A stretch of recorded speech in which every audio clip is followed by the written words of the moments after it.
మహిమ కలుగును గాక. ఆమేన్. పరిశుద్ధ గ్రంథం నుండి వాక్య భాగాన్ని ధ్యానం చేసుకుందాం. తీతు పత్రిక అపోస్తులైన పౌలు గారు రాసిన తీతు పత్రిక 2వ అధ్యాయము 7-8 వచనాలు చదువుకుందాం. పరపక్షమందుండువాడు మనలను గూర్చి చెడు మాట ఏదియూ చెప్పనేరక సిగ్గుపడునట్లు అన్నిటి యందు నిన్ను నీవే సత్కార్య విషయమై మాదిరిగా కనుపరచుము. నీ ఉపదేశం మోసము లేనిదిగాను మాన్యమైనదిగాను నిరాక్షేపమైన హితవాక్యముతో కూడినది గాను ఉండవలెను. ప్రార్థన చేసుకుందాం. మహాపరిశుద్ధుడా, ప్రేమల తండ్రి, నీకు వేలాది వందనాలు, స్తుతులు, స్తోత్రాలు చెల్లిస్తున్నాం తండ్రి. గత గడిచిన ఈ వారం దినంలో మీ రెక్కల చాటు మమ్మల్ని కాచి కాపాడి ఈ సంవత్సరం అంతా కూడా నీ రెక్కల నీడలో మమ్మల్ని సురక్షితంగా ఉంచి ఈ చివరి పునరుద్ధాన దినాన్ని ప్రభా మేము ఆచరించడానికి మాకెంతో కృప చూపి నడిపించినందుకు నీకే వందనాలు ప్రభువా. మరి ఇప్పుడు నీ ప్రాముఖ్యమైన వాక్యభాగంలోకి వెళ్ళిచుండగా మా అందరితో మాట్లాడండి. ఈ మాటలు బట్టి ప్రతి ఒక్కరూ ఆత్మీయంగా బలపడడానికి, విశ్వాసంలో ఎదగడానికి మీరు కృపను అనుగ్రహించండి.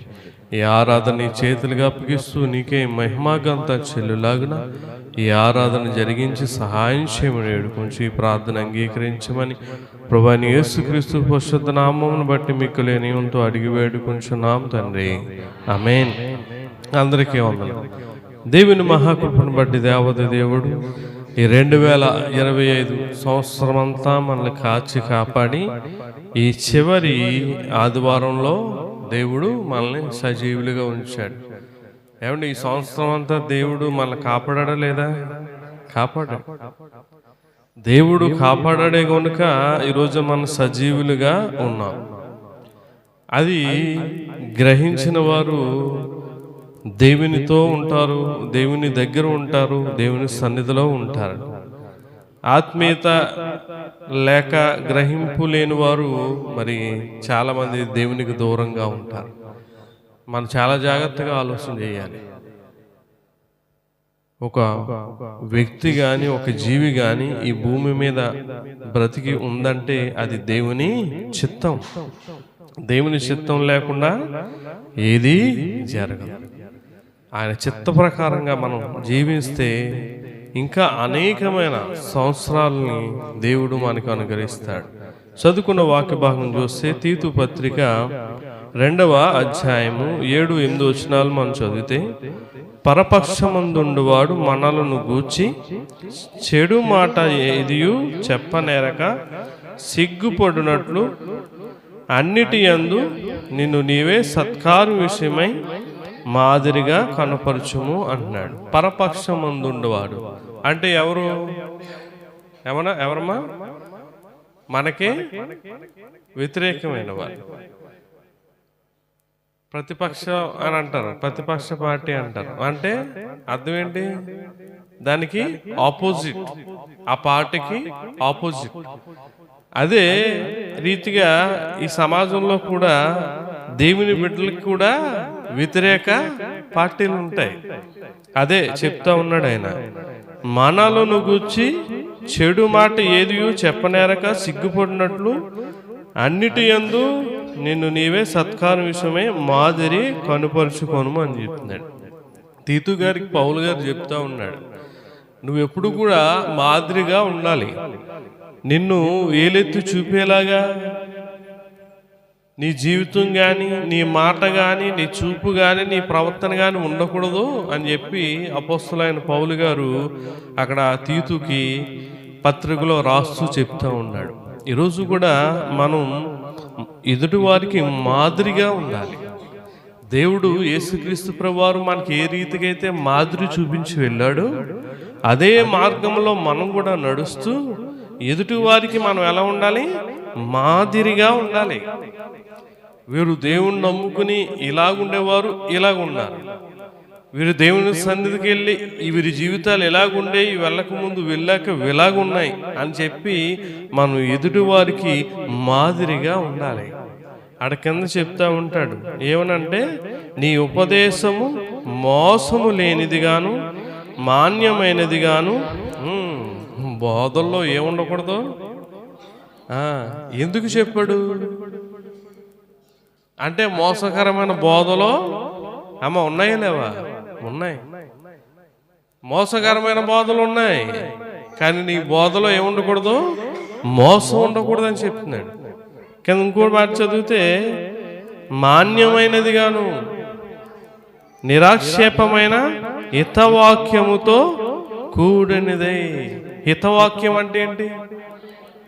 కింద ఉందో ఇన్పుట్లో నెంబర్ చూడండి, 7 అని ఉంది. ఆ కింద ఏముంది?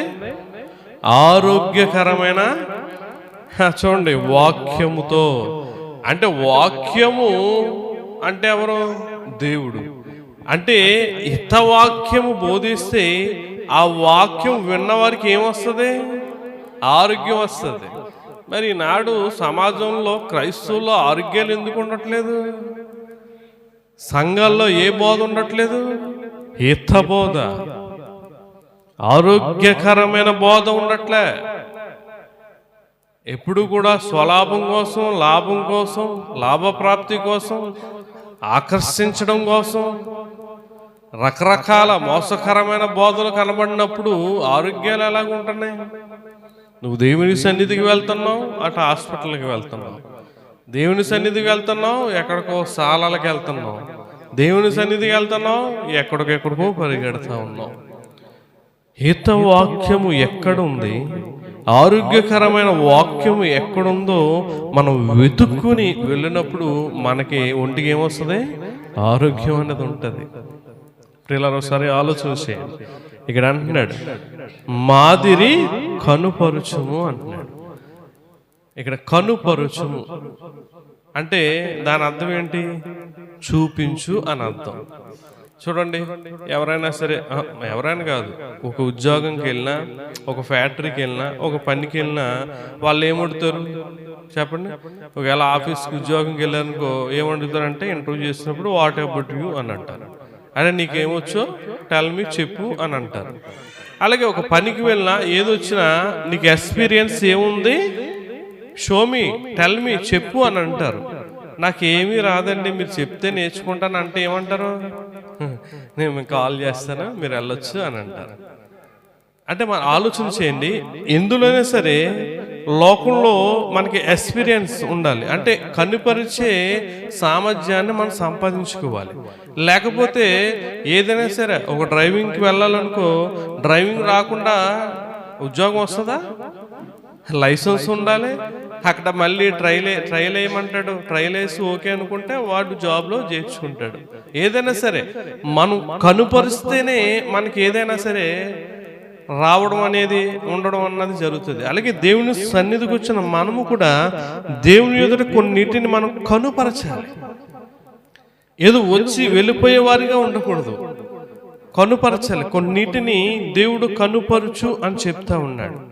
బైబిల్లో మనం చూస్తే కొన్ని విషయాలు ఉన్నాయి. మొదటిగా ఏం కనుపరుస్తున్నారంటే, నోటితో ప్రేమను కనుపరుస్తున్నారు.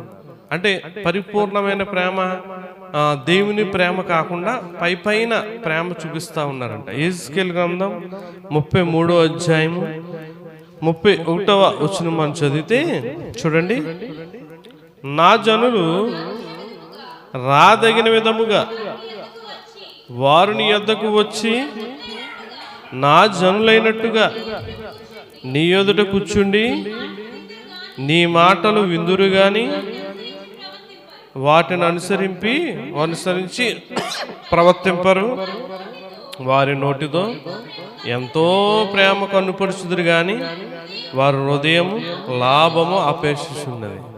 వారి నోటితో ఎంతో ప్రేమ చూపిస్తారండి. ఈ రోజున ఇదే కదండి అమ్మా, చెప్పండి, నోటి ప్రేమనా, క్రియలు ప్రేమ ఉందా? అంతా కూడా ఏముంది? నోటి ప్రేమే, పైన ప్రేమ. బంగారంకి పోతేస్తూ ఉంటారు. ఏమండి ఏంటి పోత పోయినప్పుడల్లా ఏం వేసుకుంటారు? రోళ్ళు బంగాళం కూడా ఉన్నాయి, వాటికి కూడా ఏమి వేయించుకుంటూ ఉంటారు? పూతలు వేయించుకుంటూ ఉంటారు. ఈ రోజున ప్రేమల్లో ఎలా ఉన్నాయి? పూత ప్రేమ. ఒకసారి ఆలోచన చేయండి. నోటితో ప్రేమను కనుపరుస్తున్నారు. ఎక్కడి నుంచి రావట్లే? లోపల నుండి రావట్లేదంట ప్రేమ. పైన ప్రేమ. బ్రదర్ బాగున్నారా, సిస్టర్ బాగున్నారా, ఎలా ఉన్నారు ఎలా ఉన్నారు అని చెప్పి ఏదో పైన ఏదో అంటారు కదా. నాలుక మీద ఏం కాల్ చేస్తారంట? చెప్పండమ్మా, ఏం కాల్ చేస్తారు? నాలుక మీద పప్పులు ఎలా కాల్చుతారు?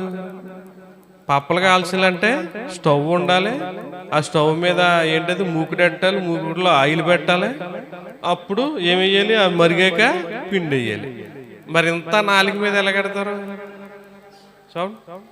సామెతలు గొప్పగా ఉంటాయి ఒక్కొక్కటి. అంటే నోటి మీద పప్పులు ఏ రీతిగా కాల్చేస్తారో అదే రీతిగా ప్రేమను చూపించరు, కానీ నోటితో ఏం చూపించేస్తారు? ప్రేమను చూపించేసినట్టుగా వారు అక్కడ యాక్టింగ్ చేస్తూ ఉంటారు అంట. పిల్లలు మనం ఆలోచన చేయాలి. ఇక్కడ ఈ జనులు ఎలాగున్నారంటే, నా జనులైనట్టుగా నీ ఎదుట కూర్చుండి నీ మాటలు విందురు గాని వాటిని అనుసరించి ప్రవర్తింపరు అన్నాడు. వాటిని అనుసరింపరు అన్నాడు. ఎందుకంటే వీరు పైన ప్రేమ, పైన భక్తి, పైన విశ్వాసం కలిగిన వారు ఈ రీతిగానే ఉంటారు.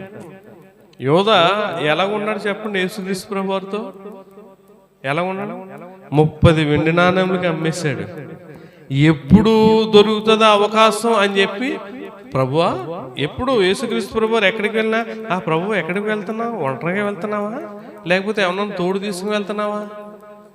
ఏమున్నట్టు? యేసు ప్రభు మీద ప్రేమ ఉన్నట్టు. కానీ యోధ ఎటువంటి వాడో, అక్కడ ఉన్న వాళ్ళు ఎటువంటి వారు, ప్రతి ఒక్కరు కూడా ఎటువంటి వారు ఎవరికి తెలుసు? దేవునికి తెలుసు. కానీ నేను ఎటువంటి వాడినో దేవునికి తెలుసు అన్న సంగతి ఎవరికి తెలీదు? యోధకి తెలియదు. ఈరోజు కూడా మన దేవుని సన్నిధిలో ఉండి మనం ఎటువంటి వారమో దేవునికి తెలీదు అని భ్రమలో బతుకుతున్నాం. నిజముగా నేనేంటో, నా హృదయంలో ఏముందో, నా మనసులో ఏముందో, నా ఆలోచనలు ఏముందో ప్రతిదీ దేవునికి తెలుసు అని నువ్వు అనుకుంటే ఎవరైనా సరే ఏ విధమైన తప్పులు చేయరు, పాపములు. ఈరోజు అలా అనుకోకపోవడం వల్లే ఇష్టానుసారంగా జీవిస్తూ ఉన్నారు. ఏదో కూడా అదే రీతిగా ఉండి అవకాశం దొరికాక యేసుక్రీస్తు ప్రభువుని ఏం చేశాడండి? అమ్మేశాడు. 30 వెండి నాణెములకు అమ్మేశాడు. పైన నోటితో ప్రేమను చూపించి, అటువంటి ప్రేమ దేవునికి ఇష్టం. అందుకే కొరింథీ పత్రికలో అపోస్తలుడైన పౌలు గారు అంటారు, ఏమంటాడు తెలుసా? చూడండి, మొదటి కొరింథీ పత్రిక 13వ అధ్యాయం 2వ వచనంలో మనం చూస్తే మనకు తెలుసు కనుక నేను పైన వివరిస్తా ఉన్నాను. మొదటి కొరింథీ పత్రిక 13:2 ప్రవచించు కృపావరము కలిగి మర్మములన్నీయు జ్ఞానమంతయు ఎరిగిన వాడైనను కొండలను పిగిలింపగల పరిపూర్ణ విశ్వాసము గలవాడనైనను ప్రేమ లేని వాడనైతే నేను వ్యర్థుడను. దేవునికి మహిమ కలుగును గాక. ఆమేన్. ఏ ప్రేమ? దేవుడు ఇక్కడ పౌలు గారు ఏ ప్రేమ గురించి చెప్పాడు? దేవుని ప్రేమ, నిజమైన ప్రేమ. నోటితో పైన ప్రేమ కాదు, పూత ప్రేమ కాదు, మోసకరమైన ప్రేమ కాదు. లోకంలో అనేకమైన రకాల ప్రేమలు ఉంటాయి. మోసకరమైన ప్రేమ, అన్యాయమైన ప్రేమ, ఎదుటి వారిని ముంచేసే ప్రేమ, అవసరం బట్టి సమయోచితమైన ప్రేమ. ఏ వ్యక్తితో అవసరం ఉందనుకో, ఆ వ్యక్తితో అప్పుడే ప్రేమ పుట్టుకొచ్చేస్తుంది. అవసరం తీరిపోయాక ప్రేమ అయిపోద్ది, ఎగిరిపోద్ది. ఇలా రకరకాల ప్రేమలు ఉంటాయి. బైబిల్లో కూడా ఉన్నాయి రకరకాల ప్రేమలు. దేవునికి అటువంటి ప్రేమలు ఎందుకు అని చేయు? దేవునికి కావాల్సింది పరిపూర్ణమైన ప్రేమ. అందుకే అంటాడు ప్రకటన గ్రంథం 2వ అధ్యాయం 4వ వచనంలో చూడండి, ఎఫెసీ సంఘాన్ని గద్దిస్తా ఉన్నాడైనా. చూడండి, అయినను మొదట నీకుండిన ప్రేమను నీవు వదిలితివని నేను నీ మీద తప్పు ఒకటి మోపవలసి ఉన్నది. ఏం వదిలేసావు? మొదట నీకుండిన ప్రేమ. ఎందుకు వదిలేసావు? ఎలా వదిలేసావు అమ్మా? ఏమీ లేనప్పుడు కలిగి ఉన్నావు కదా. నీకు ఇల్లు లేదు, ఒక స్థితి లేదు, ఒక ఉద్యోగం లేదు, ఒక వ్యాపారం లేదు, ఒక ప్రయోజకులు అవ్వలేదు.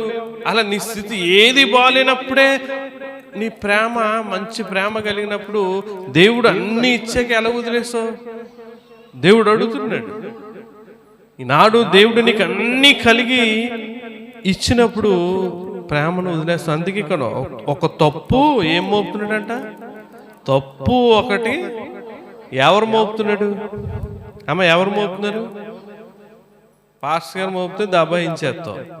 తోటి విశ్వాసి అయితే గొడవ ఆడేస్తావు. పాస్టర్ గారు మోపితే మీరు చూసారామ్ గారా అని అంటావు. సాక్షాత్తు ఎవరు మోపుతున్నారు? మరి ఏం చేస్తావు? ఏంటి దేవుడితో దెబ్బలాడుతావా? ఉన్నారా అటువంటి వాళ్ళు? ప్రియులారా, సార్ ఆలోచన, తప్పు మోపే స్థితిలో మనం ఉన్నప్పుడు గుర్తుపెట్టుకో, నోటుతో ప్రేమను కనపరచదు.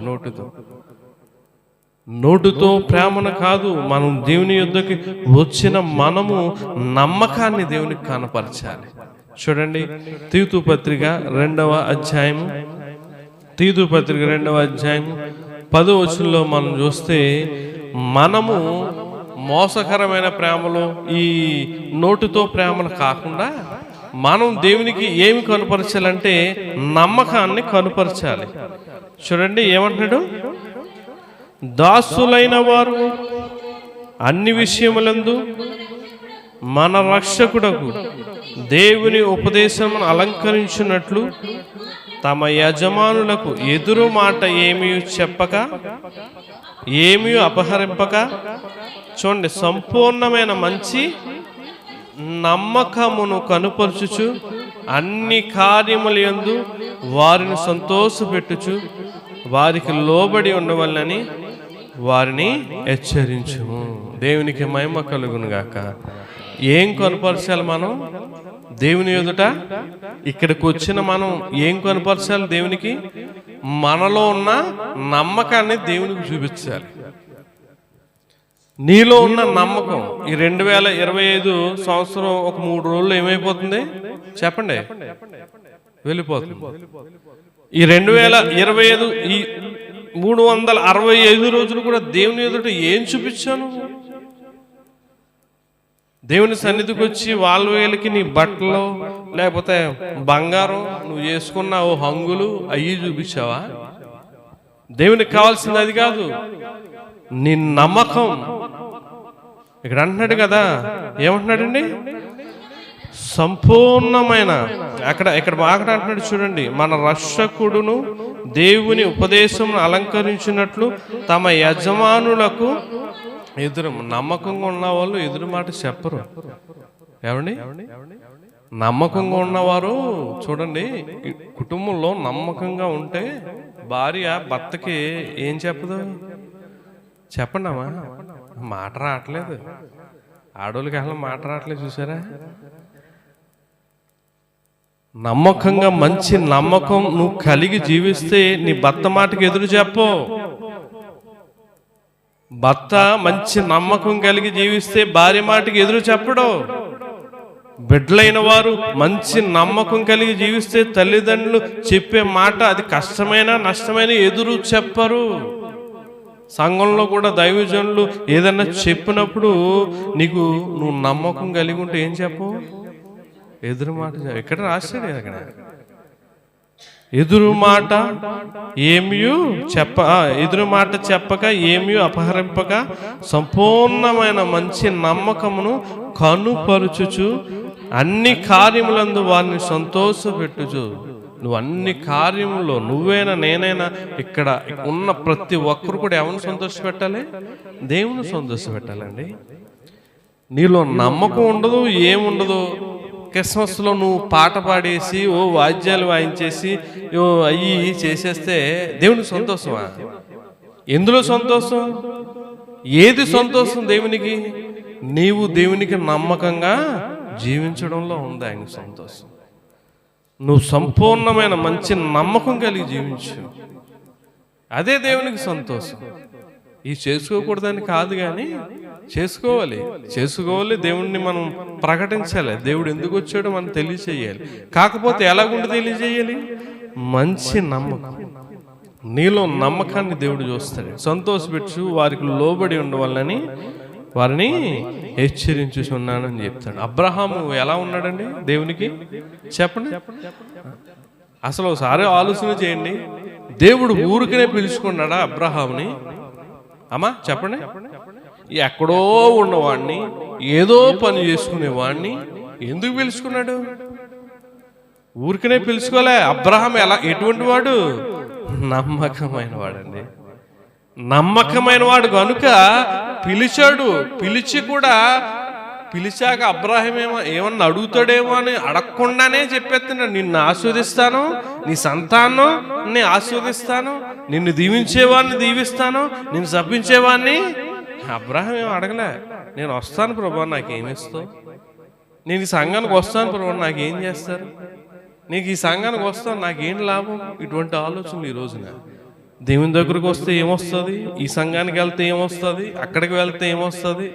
ఇటువంటి ఆలోచన. కానీ అబ్రహాం అడగల, నమ్మకమైన వాడు కనుక పిలుచుకున్నాడండి. ఈరోజు కూడా మీరు కూడా నమ్మకమైన వారు కనుక ఆయా ప్రాంతాల నుంచి దేవుడు ఈ స్థలము పిలుచుకున్నాడు. కానీ నమ్మకం సగమే ఉంటుంది. అది నీది ఎలా ఉండాలంటే సంపూర్ణమైన మంచి నమ్మకాన్ని నువ్వు చూపించాలి. అబ్రహాముని అన్ని విషయాల్లో ఆస్వాదించడానికి కారణం దేవుడు. అబ్రహాం ఎవరికి నమ్మకంగా ఉన్నాడు? దేవునికి నమ్మకం. అబ్రహాము దేవుని నమ్మెను, అది అతనికి దేవుని నమ్మాడు, దేవుని మీద నమ్మిక ఉంచాడు. అందుకే అంటాడు కీర్తన 101 కీర్తన 6వ వచనంలో ఆయన వెతుకుతున్నాడంట. చూడండి, ఆయన వెతుకుతా ఉన్నాడంట. చూడండి, నా యొద్ద నివసించున్నట్లు దేశములో నమ్మకస్తులైన వారిని నేను కనిపెట్టుచున్నాను. నిర్దోష మార్గమందు నడిచేవారు నాకు పరిచారకులు అవుతున్నారు. నా యొద్ద నివసించినట్లు. ఎవరి యొద్ద అమ్మా చెప్పండి? దేవుడు చూసేది ఉద్యోగం ఉన్న వాళ్ళు, మంచి అధికారం ఉన్న వాళ్ళు, మంచి కోటేశ్వరంలో, లక్షాధికారంలో, లేకపోతే మంచి వ్యాపారం చేస్తూ ఉన్న వాళ్ళు, కారుల్లో తిరిగే వాళ్ళు, హుందాగా ఉన్న వాళ్ళు, అందంగా ఉన్న వాళ్ళు, ఏమండి మంచి హైట్గా బలంగా సంవత్సరంలాగా ఉన్న వాళ్ళు, ఇలాంటి వాళ్ళని చూస్తాలే. ఏమని చూస్తున్నాడ? నమ్మకంగా ఉన్న వాళ్ళని చూస్తున్నాడు. మనం ఏమని చూస్తాం? మన స్నేహం చేయాలంటే మన స్థితులు చూసుకుంటాం. ఈరోజు ఈ మధ్యన ఎంత ఇదైపోయిందంటే దేవుని సన్నిధికి వెళ్ళడానికి కూడా ఏం చూసుకుంటున్నారు? మందిరాలు చూస్తున్నారు. ఆ మందిరం ఎలాగుంది? ఆ మందిరంలో ఎంతమంది ఉన్నారు? ఆ సేవకుడు అంతర్జాతీయ అమ్మా చెప్పండి, అంతర్జాతీయ సువార్త దేశ విదేశాలు తిరిగి వచ్చేవాడా? నువ్వు ఎవరిని చూసి రావాలి? దేవుని సన్నిధికి చెప్పండి అమ్మా, ఎవరిని చూసి రావాలి? దేవుణ్ణి చూసి రావాలి. సంఘాలని, సేవకుల్ని ఇది కాదు, దేవుణ్ణి, దేవుని వాక్యాన్ని చూసి నువ్వు దేవుని సన్నిధికి రావాలి. అప్పుడు నిన్ను ఎక్కడ ఉంచుకుంటాడు ఆయన? ఆయన యొద్ద ఉంచుకోవడానికి ఇష్టపడతాడు. అందుకే అన్నాడు, నా యొద్ద నివసించినట్లు దేశములో నమ్మకస్తులైన వారిని నేను. ఇంకో మాట అంటాడు సామెతల గ్రంథం 28వ అధ్యాయం 20వ వచనంలో నమ్మకంగా ఏమంటాడు చూడండి. 28వ అధ్యాయం 20వ వచనంలో నమ్మకమైన వానికి దీవెనలు మెండుగా కలుగును. నమ్మకమైన వానికి ఏమొస్తాయంటమ్మా? మెండుగా అంటే అర్థం ఏంటి? మెండుగా అంటే ఏంటమ్మా చెప్పండి? దానికి ఇంకా అంతం ఉండదు, ఇంక వస్తానే ఉంటాయంట, పడుతూనే ఉంటాయంట. పడుతూనే ఉంటాయి, వస్తూ ఉంటాయి. మంచు ఈ శీతాకాలంలోనే పడుతుంది. మన గల్ఫ్లో కానీ ఎక్కడైనా చూస్తూ ఉంటే ఇదంతా కూడా మంచు చిన్న చిన్నగా పడతా ఉంటుంది. ఈ వింటరే అయితే మళ్ళీ మామూలే. కానీ మనము దేవునికి నమ్మకంగా ఉంటే దీవెనలు ఎప్పుడు కూడా నిరంతరం 365 రోజులు కూడా ఏమవుతాయండి, పడుతూనే ఉంటాయండి. నువ్వు దేవుని ఎదుట నమ్మకాన్ని మనం కనుపరచాలి. వస్తున్నావు, కూర్చుంటున్నావు, రాగానే ఏదో ప్రభు ఈ వారం కాపాడవు, నీకు వందనాలు ఆమెను అంటున్నావు, వాక్యం వింటున్నావు, సగం సగం వింటున్నావు, నిద్ర వస్తే నిద్ర అవుతున్నావు, ఫోన్ చూసుకున్నావు, ఫోన్ వస్తే బయటికి వెళ్తున్నావు, లేకపోతే ఎవరైనా పిలిస్తే బయటికి లోపలికి వెళ్తున్నావు, ఈ లోపే ఏదో పాటలు పాడేసిన దాహం వేసేసి వాటర్కి వెళ్ళిపోతున్నావు, అలా పోతున్నావు ఇలా పోతున్నావు, కాళ్ళు లాగితే మళ్ళీ బయటికి వెళ్ళిపోతున్నావు, ఇష్టానుసారంగా ఉంటున్నావు. నమ్మకం అనేది కనుపరచాలన్న ఆలోచనే ఉండట్లేదు నీకు. అరే మనం దేవుని దగ్గరకు వచ్చాం, దేవుడు కోరుకునేది ఇదంట, దేవుడు చూసేది ఇదంట, మనం ఏదో వచ్చి వెళ్ళిపోతున్నాం తప్ప నేను దేవునికి కనుపరచాలి, చూపించాలి, నా నమ్మకాన్ని దేవుడు కోరుకోవాలి, ఇష్టపడాలన్న ఆలోచన ఈ రోజున ఏ క్రైస్తవులకు కూడా ఉండట్లేదు. గుర్తుపెట్టుకు, మొదటిగా నువ్వు నమ్మకాన్ని కనిపించాలి. రెండోది మనం చూస్తే భక్తిని కనుపరచాలి. భక్తి చూడండి, ఇక్కడ 2వ రాజుల గ్రంథం 4వ అధ్యాయంలో చూస్తే ఇక షూనేమీరాలు మనకు కనిపిస్తుంది. ఇక షూనేమీరాలు చూస్తూ ఉంటే ఎలీషా దైవజనుడు ఆ ప్రాంతం వచ్చినప్పుడల్లా కూడా ఏమండి ఏం చేసింది, ఆమె నా ఇంటికి రమ్మని చెప్పి ఆమె బలవంతం చేసింది. అతడు వచ్చి భోజనం చేసి వెళ్ళిపోతున్నాడు. ఆయన ఇప్పుడు ఆ ప్రాంతానికి వచ్చినప్పుడల్లా ఈమె పిలుస్తుంది, వస్తున్నాడు, భోజనం చేయగానే వెళ్ళిపోతున్నాడు. ఇట్లా కాదు, ఈయన రాగానే ఇక్కడ ఉండాలి అని చెప్పి ఏం చేసింది, ఒక గది కట్టించి ఆ గదిలో మంచము, దీపము ఇవన్నీ కూడా ఏర్పాటు చేసింది. అయితే ఇదంతా చేసిన ఈ ఎలీషా దైవజనుడు ఒక మాట ఉంటాడు చూడండి. 2వ రాజుల గ్రంథం 4వ అధ్యాయం 11 నుంచి మనం చదివితే,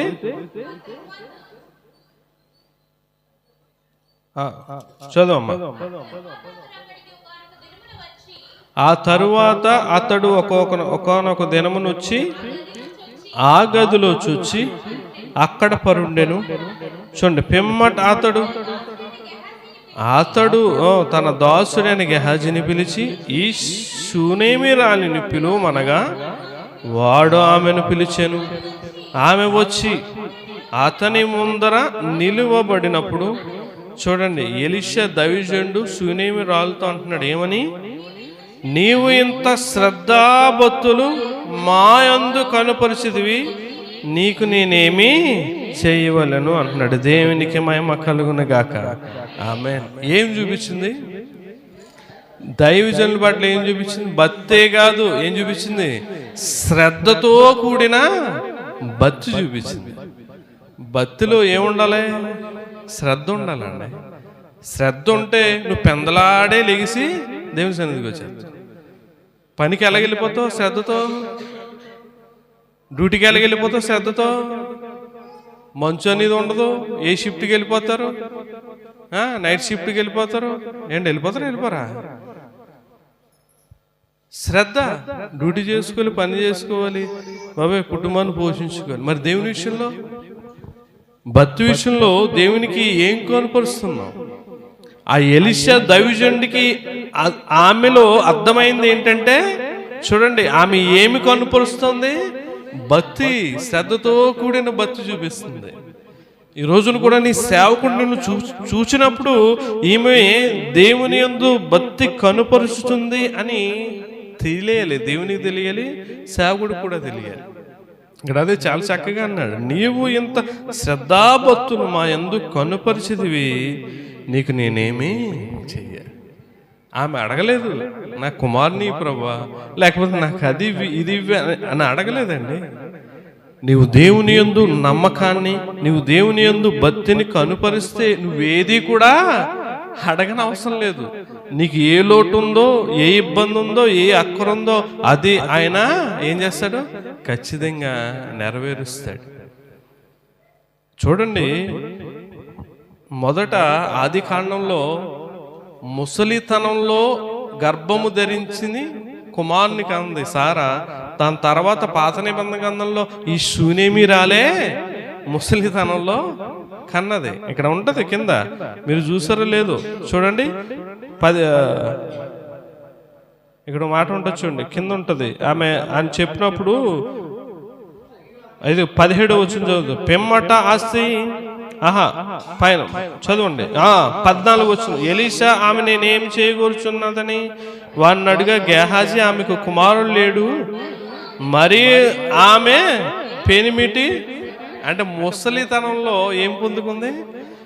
గర్భఫలం, కుమారుని పొందుకుందండి. కుమారుని పొందుకుంది. ఆమె పెద్ద పేరు, పరపతి, ధనం ఉంది, అధికారం ఉంది, అన్నీ ఉన్నాయి ఆమెకి. కానీ ఏం లేరు? పిల్లలు లేరు. ఆ లోటును దేవుడు తీర్చడానికి కారణం ఆమె ఏం చూపించింది? ఏం చూపించింది? భక్తి కనుపరిచింది. నువ్వు కూడా దేవుని సన్నిధికి వచ్చిన నీవు భక్తిని, శ్రద్ధతో కూడిన భక్తిని నువ్వు కనుపరిస్తే దేవుడు నువ్వేం అడగవసరం లేదండి. దేవుడు నువ్వు నీ బిడ్డల పట్ల, నీ భర్త పట్ల, నీ భార్య పట్ల అనుకున్నదంతా కూడా దేవుడు నెరవేర్చేస్తాడు. అందుకే అంటున్నాడు, పైన భక్తి కాదంట. 2 తిమోతి పత్రిక 3వ అధ్యాయం 5వ వచనంలో ఏముంటది? పైకి భక్తి గల వారి వలె ఉండి, ఈమె ఏ భక్తి కలిగి ఉంది? పైన భక్త, శ్రద్ధా భక్త. ఏం కలిగి ఉందమ్మా? శ్రద్ధతో కూడిన భక్తి కలిగి ఉంది. పైన భక్తి, పైన విశ్వాసం, పైన నమ్మకం, పైన ప్రార్థనలో, పైన ఇటువంటి దేవుడు సంఘంలో ఉన్న విశ్వాసులు వీళ్ళు ఇష్టపడొచ్చేమో కానీ దేవుడు ఎంత మాత్రం యాక్సెప్ట్ చేయడు. ఒక విషయాన్ని మనం జ్ఞాపకం చేసుకుందాం. బబులోను రాజ్యంలో దానియేలు ఉన్నాడు, యవనస్తుడైన దానియేలు. అతడు ఏం కలిగి ఉన్నాడు? భక్తి కలిగి ఉన్నాడు. అతడు పైన భక్తి కలిగి ఉంటే, పైన భక్తి కలిగి ఉంటే అతడు సింహాల గృహలో వేయబడినప్పుడు ఏమవ్వాలి? చెప్పనా? ఏమవ్వాలి? సింహాలకు ఆహారం అవ్వాలి. కానీ అతడు ఆహారం అవ్వలే. కారణం ఏంటి? చూడండి, దానియేలు గ్రంథం 6వ అధ్యాయం 23వ వచనంలో రాజు చెప్తున్నాడు, దానియేలు గురించి సాక్ష్యం చెప్తా ఉన్నాడు. రాజు ఇందును గూర్చి అతి సంతోషభరితుడై దానియేలు గృహలో నుండి పైకి తీయుడని ఆజ్ఞయ్యగా బంట్రోతులు దానియేలు బయటికి తీసిరి. అతడు చెప్తున్నాడు చూడండి, అతడు తన దేవుని యందు భక్తి గలవాడైనందున అతనికి ఏ హానియో కలుగలేదన్నాడు. దేవునికి మహిమ కలుగును గాక. ఆమేన్. అతడు దేవుని యందు భయభక్తులు కలిగి ఉన్నాడు, శ్రద్ధతో భక్తి చేశాడండి. బానిసలుగా బబులోను దేశం వారు వెళ్ళినా భక్తి వదలలేదు. ఈరోజు నువ్వు భక్తి విడిచిపెట్టేస్తా ఉన్నావు. గుర్తుపెట్టుకు, పైన భక్తి, ఆ భక్తి, ఈ భక్తి దేవుడు ఇష్టపడ్డాడు. శ్రద్ధతో కూడిన భక్తి నువ్వు కలిగి ఉంటే దేవుడు నిన్ను రక్షిస్తాడు. శూనేమిరాలికి చేసినట్టుగా నీ లోటును తీరుస్తాడండి. ఒకవేళ పైన భక్తి కలిగి ఉంటే దానియేలు ఆ సింహాల గృహలో వేయగానే వెంటనే వాటికి ఆహారం అయిపోయింది. కానీ ఆహారం అవలే. కారణం ఏంటంటే ఇతడు భక్తి. అంతేగా మనం చదువుతాం కదా, పైకి భక్తి గల వారి వాళ్ళే ఉండి దాని శక్తిని, అంటే భక్తిలో ఏముంటది అమ్మా? చెప్పండి అందరూ కూడా. భక్తులు ఏముంటది? శక్తి ఉంటుంది. నువ్వు భక్తి కలిగి ఉంటే నీ కుటుంబం చుట్టూ ఏం తోడు ఉంటుంది? దేవుని శక్తి తోడుగా ఉంటుంది.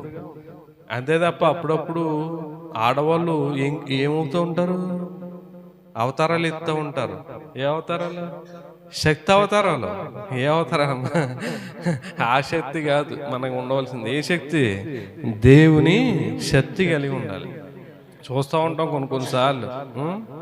ఆ శక్తులు కాదండి, ఏ శక్తులు, ఇంకా శక్తులు గిత్తులు ఏం లేవు. టీవీలే ఏముంటలేదు. సాయంత్రం 5, 6 అయితే ఇంట్లో ఏమైనా పడుతున్నాయి?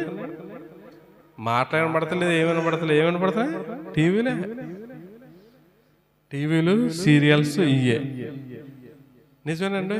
చాలా మంది సీరియల్స్ బతి కూడా కలిగి ఉంటున్నారు. నిజమే కదా. టయానికి ఎక్కడికి వెళ్ళిపోతున్నారు చెప్పనమ్మా? ఇప్పుడు ఈరోజు ఏంటి? ఆదివారం ఆరాధన. భక్తి ఉంది కనుక ఎక్కడికి వచ్చాం? ఎక్కడికొచ్చావు? నీకు టీవీ అంత ఏముంది, బత్తు ఉంది కనుక టైంకి ఎక్కడికి వెళ్ళిపోతున్నావు? రిమోట్ పెట్టుకుని వెళ్ళిపోతున్నావు టీవీ దగ్గరికి. ఎంత దౌర్భాగ్యం. ప్రార్థన చేసుకుంటావా? పనిలో నుంచి క్షేమంగా వచ్చాను, ఏం పాము కానీ ఏ అపాయం కానీ ఏ యాక్సిడెంట్ కాకుండా కాపాడు ప్రభు అని బైబిల్ తీసి చదువుకుంటావా? ప్రార్థన చేసుకుంటావా? చేసుకో. ఏ భక్తి కలిగి ఉన్నావు? ప్రియులసారి ఆలోచించండి. ఇక్కడ అంటాడు చూడండి, 1 తిమోతి పత్రిక 5వ అధ్యాయం 4వ వచనంలో మనం చదివితే, చదవమా 5వ అధ్యాయం 4వ వచనం. అయితే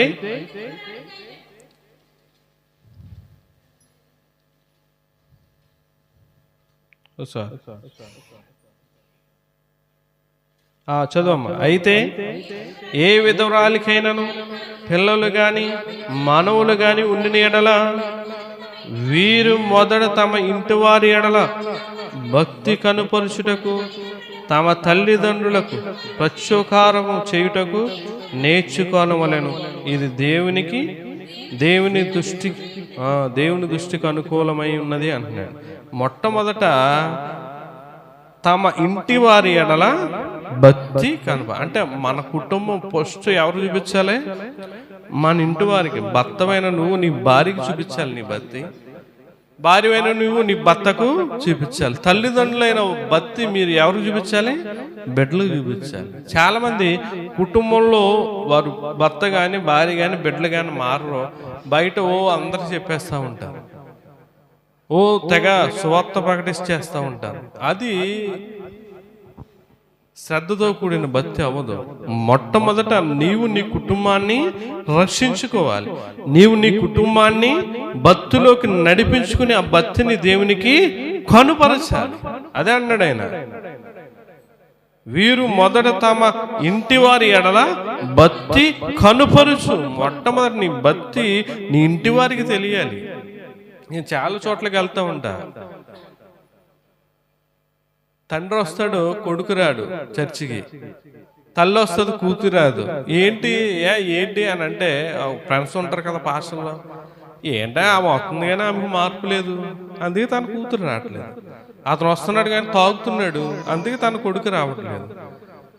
మా డాడీ వెళ్ళి ఏం మారుమనసు పొందాడు, మా అమ్మ వెళ్ళి ఏం మారుమనసు పొంది, నేను వెళ్ళి ఏం రక్షణ పొందుతాను అని వాళ్ళు అనుకుని రావట్లే. అందుకే ముందు నీ కుటుంబానికి భక్తి చూపించు. ముందు నీ కుటుంబాన్ని చూపించకుండా బయట చూపిస్తే నవ్వుతారు. ఏమండి, తాగే తండ్రి తాగుతున్న కుమారుడు నువ్వు తాగుతారంటే వింటాడా? కాదు కదా. అతను తాగుడు మానేసి, నేను మానేస్తాను, నా ఆరోగ్యం పాడైపోయింది నాన్న, నువ్వు కొంతకాలం నాగలా కాకుండా కొంతకాలం నువ్వు బతకాలంటే తాగుడు మానేరని చెప్తే అప్పుడు వింటాడు. మొట్టమొదట. రెండవదిగా నీ భక్తిని కనుపరచు. చివరిగా మనం చూస్తే క్రియలు కనుపరచాలి. చూడండి, యాకోబు పత్రిక 3వ అధ్యాయం, యాకోబు పత్రిక 3వ అధ్యాయం 13వ వచనం మనం చదివితే, క్రియలు ఉండాలి ప్రియులారా. ఏమంటున్నాడు? మీలో జ్ఞాన వివేకములు గలవాడెవడు? వాడు జ్ఞానంతో కూడిన సాత్వికము గలవాడై తన యోగ్య ప్రవర్తన వలన తన క్రియలను కనుపరచాలి. దేవునికి మహిమ కలుగును గాక. ఆమేన్. మూడోదిగా ఏం కనుపరచాలమ్మా? క్రియలు కనుపరచాలి. క్రియలు ఉండాలి. క్రియలు లేని విశ్వాసం ఏమన్నాడు? మృతము అన్నాడు.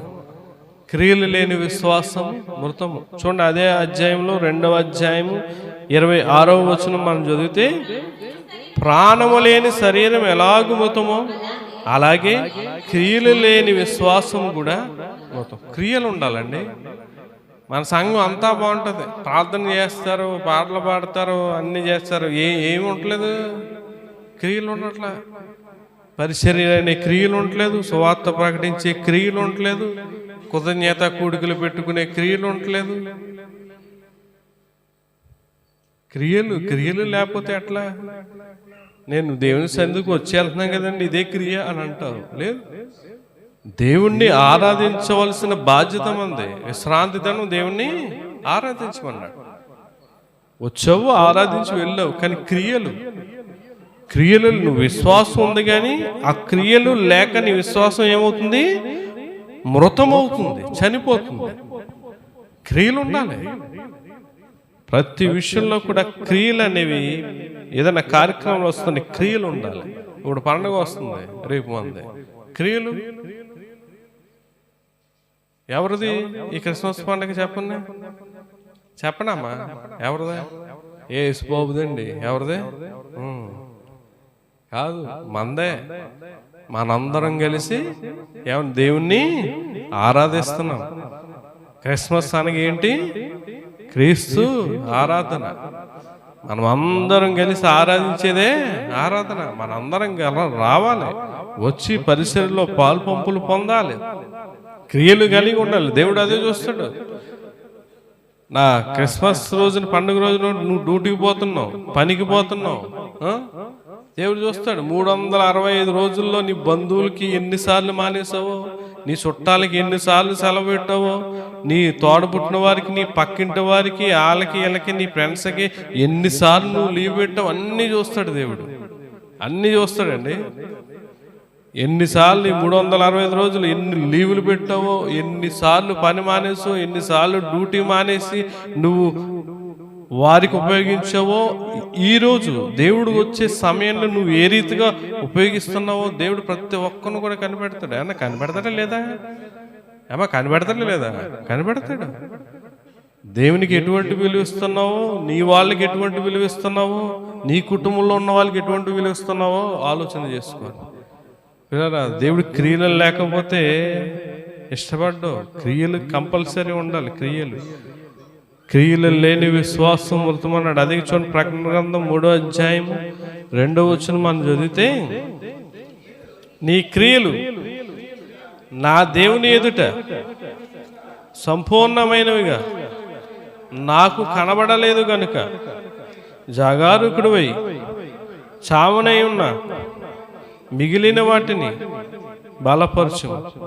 చూడండి, ఇక్కడ ఏమంటారు? నీ క్రియలు నా ఎదుట, నా దేవుని ఎదుట సంపూర్ణమైనవిగా నాకు కనబడట్లేదు. మన క్రియలు ఎలా లేవంట? దేవుని ఎదుట సంపూర్ణంగా లేవంట. సగమే ఉన్నాయి. సగం. పిల్లలు చూసిందల్లా కావాలనుకుంటారు, అవును కదండి? పెద్దవాళ్ళు కానీ ఎవరు ఏం తిన్నా చూసిందల్లా కావాలనుకుంటారు, కొరుక్కుంటారు, కొంచెం తింటారు, నచ్చపోతే అది ఫ్రూట్ అయినా సరే, స్వీట్ అయినా సరే, లడ్డు అయినా సరే సగమే పూర్తిగా తింటాం. ఈ రోజున మన కూడా అదే రీతిగా ఉంది. మన క్రియలు కూడా సగం సంపూర్ణంగా ఉండట్లే. అదే చెప్తున్నాడు, నీ క్రియలు నా ఎదుట సంపూర్ణమైనవిగా నాకు కనబడట్లేదు కనుక జాగారూకుడివై చావనై ఉన్న మిగిలిన వాటిని బలపరచుము అన్నాడు. బలపరచు కింద ఇన్పుట్లో ఉంటుంది. దాని అర్థం ఏంటంటే స్థిరపరచును అని ఉంటుంది. స్థిరపరచు అంటే నీ క్రియలు ఎలా ఉండాలి? స్థిరముగా ఉండాలి. క్రియలు అంటే సత్క్రియలు అని ఉన్నాయి బైబిల్లో, చాలా రకాలుగా బైబిల్ ఉన్నాయి. సత్క్రియలు అంటే పరిచర్య అని ఉంటుంది. మొట్టమొదట్లో అయితే సత్క్రియలు అంటే కయ్యంతో ఏమంటాడు? దేవునికి ఇచ్చేదాన్ని కూడా సత్క్రియ అంటాడు. నువ్వు సత్క్రియ చేసిన ఎడల తల ఎత్తుకొనవు అంటాడు. ఇక్కడ నూతన గ్రంథంలోకి వచ్చినప్పటికి, కొత్త నిబంధనలోకి వచ్చినప్పటికి సత్క్రియను సువార్త ప్రకటించడం అంటాడు పౌలు గారు. ఏదైనా సరే నీ క్రియలు అనేవి సంపూర్ణంగా ఉండాలి. అప్పుడే దేవుడు నిన్ను ఇష్టపడతాడు. నీ క్రియలు మూడోదిగా దేవునికి కనుపరచాలి. మొట్టమొదటి మనం చదువుకున్నాం కదా, తీతు పత్రిక 2వ అధ్యాయం 7వ వచనంలో ఏమని ఉంటుంది? పిల్లరా, పరపక్షమందుండువాడు మనలను గుర్చి గుర్తుపెట్టుకోండి. మనం దేవుని సన్నిధికి వచ్చామంటే ఎవడు కూడా ఏలెత్తి చూపించకూడదు. ఏలెత్తి చూపించేలాగైతే దేవుని సన్నిధికి రావడం మానేయడం మంచిది. సంఘానికి అవమానం, దేవునికి అవమానం, సేవకునికి అవమానం. మనం వచ్చింది ఇక్కడికి బాగుపడడానికి, మారుమనసు పొందడానికి, రక్షణ పొందడానికి. కాలక్షేపానికో అలవాటైపోయో అలాంటి బత్తులు చేయకుండా పరపక్షమందుండువాడు మనలను గూర్చి చెడు మాట ఏమీ చెప్పనేరక, నీ గురించి అసలు చెడు మాట అనేది రాకూడదు. ఏ విశ్వాసి గురించి కూడా, ఏ ఒక్కరి గురించి కూడా బయట వాళ్ళు సేవకులకు కానీ ఎవరికి కానీ చెడ్డ మాట చెప్పే దుస్థితి నువ్వు తెచ్చుకోకూడదు. అటువంటి దుస్థితి తెచ్చుకుని నువ్వు పండగలో పాలు పంపులు పొందడం వల్ల ఏం ఉపయోగం అండి? క్రిస్మస్కి వెళ్తా ఉన్నా ఎంత దారుణంగా ఉంటుందంటే, తాగేసి డ్యాన్స్లు వేస్తున్నారు స్టేజ్ల మీద, తాగేసి కుర్రలు తాగేసి కీబోర్డ్ వేస్తూ ఉంటే ఇళ్ళల్లో తిరుగుతూ ఉంటే గుప్పు గుప్పు కొవ్వు స్మెల్. ఏం తెలియజేస్తున్నావు క్రిస్మస్ చేసి? ఇటువంటి క్రిస్మస్ దేవునికి ఇష్టమా? ఎవడు చేయమన్నాడు ఇటువంటి క్రిస్మస్? తాగుతాని తిరుగుతాని తందనాలు ఆడతాని ఎదుటి వాళ్ళు ఏలెత్తి చూపించే దుస్థితులు ఈరోజు మనం జీవిస్తూ ఉన్నాం. ఎవరు కూడా చెడ్డ మాటలు మనం పలికే వరకు మనం తెచ్చుకోకూడదు. సిగ్గుపడినట్లు అన్నిటి యందు నిన్ను నీవే, నీకు నీవే, ఎవరు చెప్పరు. దేవుడు చెప్తున్నాడు, నీతో వాక్యంతో చెప్తున్నాడు, వాక్యరూపిగా ఆత్మరూపిగా మాట్లాడుతున్నాడు. నిన్ను నీవే నువ్వు సరిచేసుకోవాలి. సత్కార్య విషయమై మాదిరి కనుపరుచుకొను, నీ ఉపదేశము మోసము లేనిది కానీ మాన్యము లేనిది కానీ నిరక్షాపమైన హితవాక్యముతో కూడినది గాను ఉండాలి. గుర్తుపెట్టుకో, నువ్వు వెళ్తున్నావంటే హితవాక్యం దగ్గరికి వెళ్ళి, ఆరోగ్యకరమైన బోధ దగ్గరికి వెళ్ళు. నువ్వు కూడా ఆరోగ్యాన్ని పొందుకుంటావు, నీ కుటుంబం కూడా ఆరోగ్యంగా ఉంటారు. అట్టి కృప మీ అందరికీ తోడై ఉండండి గాక. ఆమేన్. ప్రార్థన చేసుకుందాం. విన్న వర్తమానాన్ని బట్టి ప్రియులారా ఒక నిమిషం దేవుణ్ణి అడగండి. ప్రియులారా, దేవునికి ఏం కనుపరిచావు? ప్రార్థన చేసుకోండి, మాటలు కాదు. 365 రోజులు అయిపోయింది, ఇంకో 2-3 రోజులతో. ఈ 360 రోజులు 2025 రోజులు ఏం చూపించావు? అలా దేవునికి ఏం చూపించడానికి వస్తున్నావు నువ్వు? ఏముంది నీలో? నమ్మకం ఉందా? భక్తి ఉందా? క్రియలు ఉన్నాయా? లేకపోతే పైన భక్తి, నోటితో ప్రేమ, ఇటువంటి చూపించేసి ఏదో కాలక్షేపం చేసి వెళ్ళిపోతాకొస్తున్నావా? దేవుడండి ఆశవాసి దేవుడు కాదు. మొదట్లో గొర్రె పిల్లగా వచ్చాడు కాబట్టి ఆయన్ని బలి చేసేసారు. ఇప్పుడు అలా రాడాయనా, కొద్దమ్మ సింహమై వస్తున్నాడైనా, చీల్చేస్తాడండి తేడాగా ఉన్న వాళ్ళందరినీ కూడా. ఆ సమస్య కాదు. భక్తి అంటే, విశ్వాసం అంటే, దేవునితో ఉండడం అంటే. ఎవరు కూడా నీ వైపు ఏలెత్తి చూపించే జీవితం జీవించకూడదు. దేవునికి ఎంత అవమానం, సేవకునికి ఎంత అవమానం, సంఘానికి ఎంత అవమానం. ఈ రోజున ఏలెత్తి చూపించే బ్రతుకులే మనం బతికి జీవిస్తా ఉన్నాం. మాదిరి అసలు లేదే. నువ్వు ఏ రీతిగా జీవిస్తారో నీ బిడ్డలు అదే దారిలో పోతా ఉన్నారు. అడుగుతాడు దేవుడు, నువ్వు పాడైపోయావు, నీ బిడ్డను సరి చేసుకోలేదు. నువ్వు పాడైపోయావు, నీ భర్తను సరి చేసుకోలేదు. దేవుడు అడుగుతాడండి లెక్క. దేవునికి నమ్మకాన్ని కనుపరచు, భక్తిని కనుపరచు, క్రియలను కనుపరచు. దేవుడు నిన్ను నూతన సంవత్సరంలో బహుగా ఆస్వాదిస్తాడు. ప్రార్థన చేసుకున్న మహాగొండ మహోన్నతుడా, ఈ ఉదయ కాలం ముందు కనుపరచు అనే అంశంతో మాతో మాట్లాడారు. మేము దేవుని సన్నిధికి వస్తున్నాం, కానీ మాలో నుండి నీకు కనుపరిచే విధంగా ఏమీ లేకుండా జీవిస్తున్నాం మేము. ప్రభా, నీ చిత్తం, నీ కృప, నీ దయ ఉంది కనుక మేము నూతన సంవత్సరంలోకి అడుగు పెడతా ఉన్నాం. ఈ 2025 ఏ రోజు గతించిపోయినా ఈ నూతన సంవత్సరం నుంచి అయినా మేము నీ పట్ల నమ్మకము, భక్తి, క్రియలు కలిగి మేము నీ సేవలో, పరిచర్యలో బహుబలంగా వాడబడే యోగ్యత, భాగ్యం మా దయచేయమని, ఈ మాటలు బట్టి మేము బలపడి ఆత్మీయంగా నీ సేవలో ముందుకు కొనసాగే యోగ్యత మాకు దయచేయమని ప్రార్థన అంగీకరించమని ప్రభువైన యేసుక్రీస్తు పరిశుద్ధ నామమును బట్టి మీకు వినయంతో అడిగి వేడుకొంచున్నాం తండ్రి. ఆమేన్. అందరికీ వందనాలు.